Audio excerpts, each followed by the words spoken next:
سلام به همه همراهان دستپخت تیوی. روزتون بخیر. امیدوارم آخر هفته بسیار خوبی داشته باشید. قبل از اینکه شروع کنیم حتما دکمه سابسکرایب رو بزنید. روی زنگوله ضربه بزنید چون هر روز و هر شب پست جدید میذارم. دوست ندارم که اونا رو از دست بدم. سلام دوستان عزیز. امروز داریم میریم مرغ فروشی تا بی استخوان کردن مرغ رو به صورت حرفه‌ای و عالی بهتون یاد بده.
دوستان عزیز، امیدوارم از این ویدیو خوشتون اومده باشه. لایک، سابسکرایب، کامنت یادتون نره. تمام لحظاتتون پر از شادی و آرامش. خدا نگهدار همه شما عزیزان.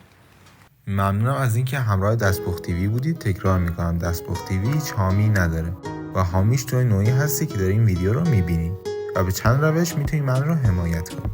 اگر منو سابسکرایب نکردید سابسکرایب کنید، اگر ویدیو رو لایک نکردید لایک کنید و اگر نظری داری و از همه اینها مهمتر، اگر نظری داری در مورد دستپخت تیوی و فکر میکنی باعث رشد اون میشه 100% اونو کامنت کن.